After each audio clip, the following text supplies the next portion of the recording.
Invite the last speaker, who has just addressed the House, to come across to the Wairarapa. Come up to Mount Bruce, and you can see wildlife being propagated at a DOC private sector facility there. Come and see our white kiwi, 3 of them, 60 kiwi living in the wild. Come and see our blue skies. Come and see our beautiful, clear, pristine water in the Wahine River, which I've swum and drank in most days since the Christmas time. It's fantastic. You are promoting gloom and doom that just doesn't exist. Please, come over the hill to the Wairarapa and I'll educate you and show you what a great job this government is doing in protecting our environment in the middle of people earning money by employing themselves doing work. Clearly the opposition has had 6 weeks sitting on a beach, suntanning itself, but unfortunately it has come up with no new policy ideas at all. I've taken particular note of the speakers who've been performing in the House this afternoon, listening to what they've said very carefully. David Shearer wants to be hands-on, but he opposes every hands-on move we make. Think about the comments from Sue Moroney complaining about unemployment levels, and contrast those with Eugenie Sage, who's just spoken, who would like to shut the economy down. There's an absolute diversion of ideas and thinking, and an opposition that is bereft of policy. Sue Moroney, our colleague from Mangere, CO William Sewer, couldn't organise the filling up of 6 free containers so he could send them off to Samoa. Can I suggest that he comes across to the Wairarapa, come to Greytown, we'll have them filled in about half a day, because that's what people in our community do. And if he'd got in early, he would be beating the Solomon Islanders who are coming to work in orchards in the Wairarapa, because the Samoans haven't taken it, but the Solomon Islanders will go back with containers full of interesting used items and new items from the money that they've earned. I listened to Winston this afternoon, Winston Peters. I don't remember what the message was that he was trying to leave, but I'd say to all New Zealanders, including the 4.6% who gave him the party vote, please be generous to him, but have the intelligence to know when you're being taken for a ride. Sue Moroney demanded the government turn the economy around, and her comments underlined the difference between that side of the House and this. The Labour Green opposition are socialists who still believe in that socialist concept of the command economy. Sorry, it doesn't work.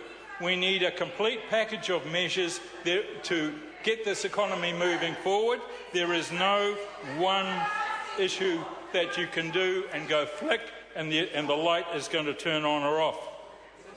Megan Watson provided some employment figures. 12.8% for the 20 to 24-year-olds are unemployed. Well, go and look at Europe, a market of 500 million people, and countries like Spain, Portugal, Italy, Ireland, who are coping with more than 50% unemployment, and particularly in that age group that you're quoting, the 25 and unders. And if you look across the board, those countries are coping with 25% and more unemployment. I listened to the Prime Minister. The Prime Minister has a very clear plan which involves returning to surplus this economy by reducing debt, by pushing ahead with wide-ranging reforms, because we must create a more productive and competitive economy that will give people work, enable them to improve their lot and allow them to use their initiative. We want to drive better results, and we want to get better value from public services, and of course at the same time support the rebuilding of Christchurch. Through this last period of 2 years of this government, we have been dealing with three major challenges. An economy that was left unbalanced by the Labor government. It was also left in poor shape. We've been dealing with the impact of the global financial crisis, and then, of course, the Canterbury earthquakes. So as part of the package of measures that the government has been taken, I realise, and the ministers on this side of the House realise, that we have got to keep strengthening our export sector. And that is why the government has been committed to increasing the commitment or the contribution that exports make to our economy by aggressively pursuing more and higher quality trade agreements. We've had agreements with China, we've had agreements with Hong Kong, with Malaysia, and we're pursuing the TPP now. But this year the focus will be Asia, because that's where we see huge opportunities for New Zealand businesses. Since 2008, our exports to China have trebled.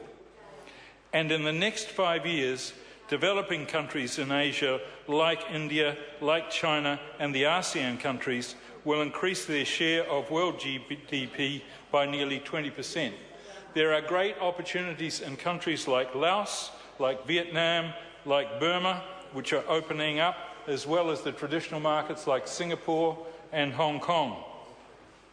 Last year, the Business Growth Agenda set a target of raising the value of exports to the economy from 30 to 40% of our GDP by 2025. To do that, the primary sector will have to be the major contributor to our export earnings. It accounts for 72% of merchandise exports, and to achieve that, despite the claims of the Greens, access to reliable water is critical for primary production. Those dairy farmers in my electorate who are suffering, particularly in the north, they're suffering because we don't have irrigation schemes in place, and it is a very dry summer. And if you're trying to dairy farm in a very dry area, that's really difficult, which is why the government has invested $80 million for the initial stages of a company operation which is going to be set aside in the 2013 budget to allow irrigation development. That is very important in my electorate, particularly in the Central Hawke's Bay, around Waipukurau, and to the south of Mount Bruce, particularly around the area Masterton, Bideford, Gladstone and Martinborough.